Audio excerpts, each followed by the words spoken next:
Nah, kali ini saya, Tuti Isnawati, akan membersamai kalian untuk belajar tentang statistika.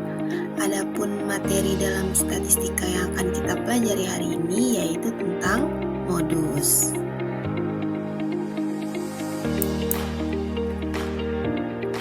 Sebelum lebih lanjut, kita masuk ke dalam materi tentang modus. Saya akan membacakan terlebih dahulu kompetensi dasar yang akan kita pelajari. Untuk kompetensi dasarnya sendiri itu ada dua, yaitu kompetensi dasar tentang pengetahuan 3.2. Kalian dapat menentukan dan menganalisis ukuran pemusatan dan penyebaran data yang disajikan dalam bentuk tabel distribusi frekuensi dan histogram. Sedangkan kompetensi dasar untuk keterampilannya yaitu 4.2, kalian dapat menyelesaikan masalah yang berkaitan dengan penyajian data hasil pengukuran dan pencacahan dalam tabel distribusi frekuensi dan histogram.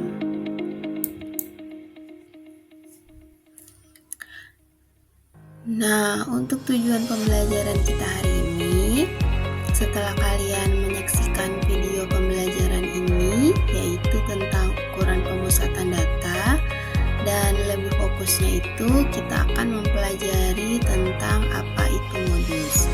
Diharapkan kalian nanti dapat menentukan nilai modus dari suatu data, baik dari data tunggal maupun data kelompok dengan benar.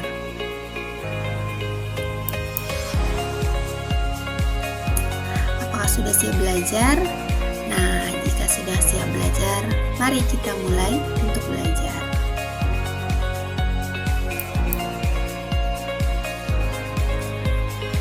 Apakah kalian ada yang tahu apa itu modus?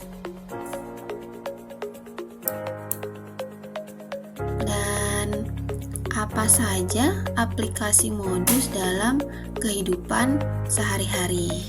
Nah, sebelum masuk ke dalam materi, maka kita akan bahas terlebih dahulu apa saja aplikasi modus dalam kehidupan sehari-hari.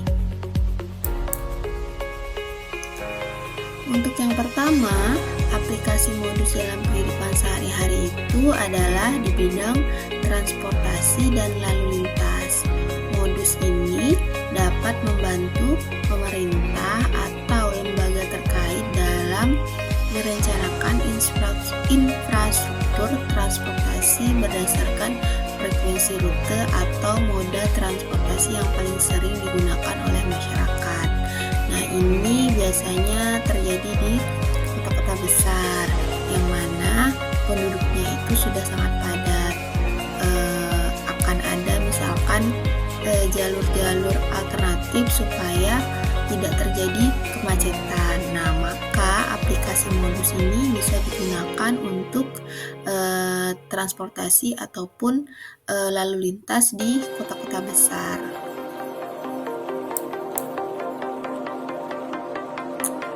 Nah, untuk yang kedua, aplikasi modus dalam kehidupan sehari-hari itu ya adalah dalam bidang kesehatan.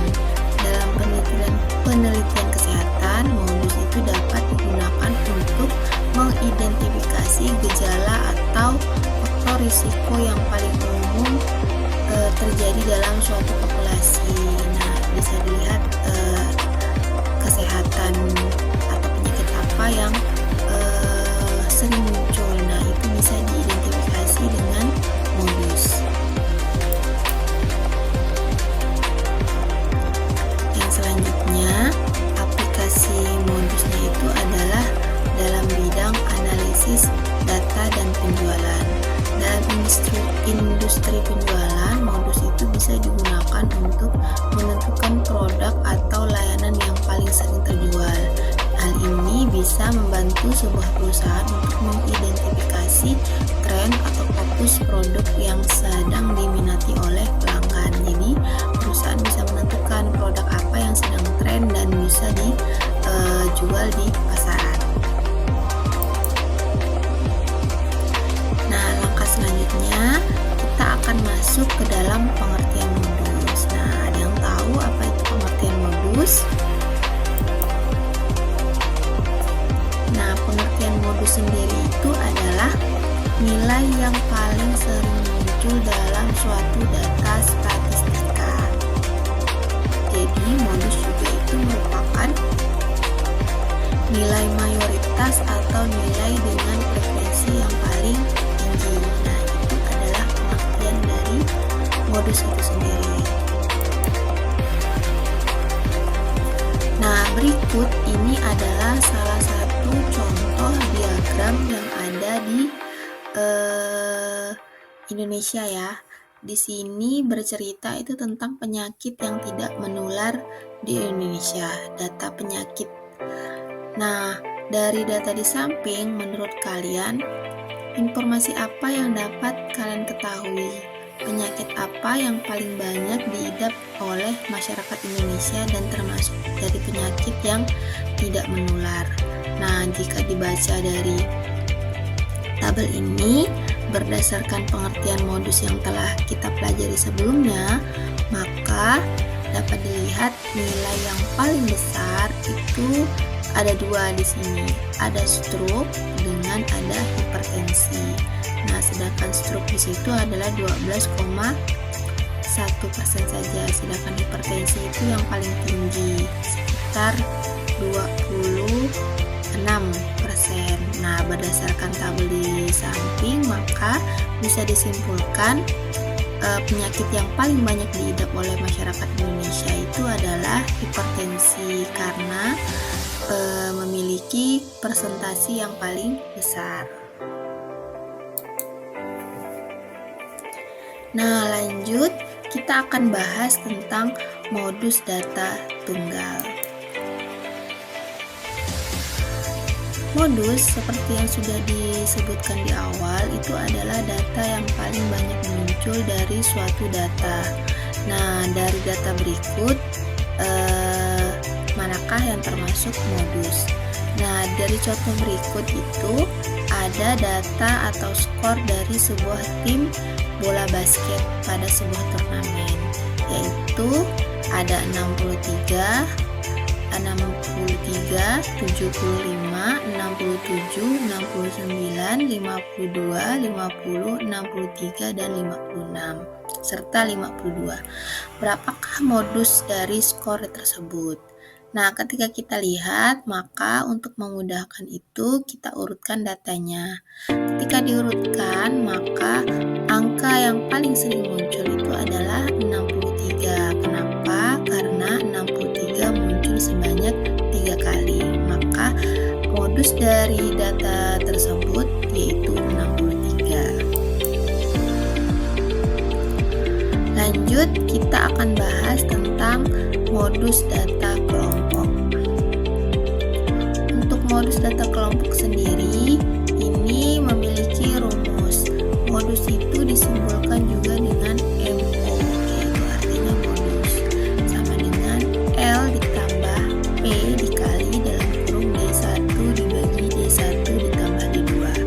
Dengan pengertian, L sendiri itu adalah tepi bawah kelas modus, sedangkan P itu adalah panjang kelas interval, D1 itu adalah selisih frekuensi kelas modus dikurang dengan frekuensi kelas sebelum modus, D2 itu adalah selisih dari frekuensi kelas modus dan frekuensi kelas di bawah modus. Ini adalah contoh dari modus data kelompok. Berdasarkan tabel berikut, tentukan modus yang muncul dari data kelompok berikut. Nah, untuk menyelesaikannya, maka kita pilih frekuensi yang paling besar karena modus itu adalah data yang memiliki frekuensi atau jumlah yang paling besar. Berdasarkan hal tersebut, maka kita peroleh frekuensi yang paling besar itu adalah 9. Nah, setelah itu dapat kita tentukan berdasarkan rumus yang sudah kita bahas sebelumnya. Frekuensi yang paling banyak itu 9, berada pada interval 36 sampai 40. Maka maka bisa kita tentukan tepi bawahnya itu adalah diperoleh dari 36 dikurang dengan 0,5, maka tepi bawahnya adalah 35,5. Sedangkan P-nya itu adalah 5, rentang dari 36 sampai dengan 40. D1 itu adalah nilai dari frekuensi modus 9 dikurangkan dengan frekuensi sebelum modus yaitu 8, maka D1-nya sama dengan 1. Sedangkan D2-nya adalah frekuensi modus yaitu 9 dikurangkan frekuensi setelah modus yaitu 5, maka diperoleh D2-nya sama dengan 4. Nah, selanjutnya baru kita masukkan ke dalam rumus MO sama dengan L ditambah P dalam kurung D1 dibagi D1 tambah D2. Diperolehlah 35,5 ditambah 5 dikali 1 per 1 ditambah 4, maka hasilnya adalah 35,5 ditambah 5 dibagi 1 per 5, dapatlah M modus sama dengan 35,5 ditambah 1, hasilnya adalah 36,5.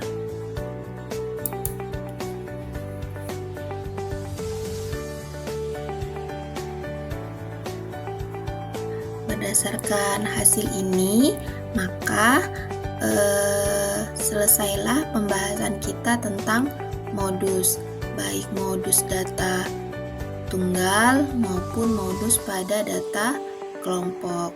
Jika ada hal-hal yang belum kalian pahami, bisa kalian tanyakan kepada saya. Akhir kata, selamat berjumpa kembali di pelajaran matematika selanjutnya tentang materi yang berbeda, dan semoga kalian tetap semangat untuk belajar. Saya ucapkan terima kasih, tetap semangat, dan sampai ketemu di pembelajaran selanjutnya. Akhir kata, saya ucapkan wabillahi taufiq wa hidayah. Assalamualaikum warahmatullahi wabarakatuh. Terima kasih sudah bergabung bersama saya.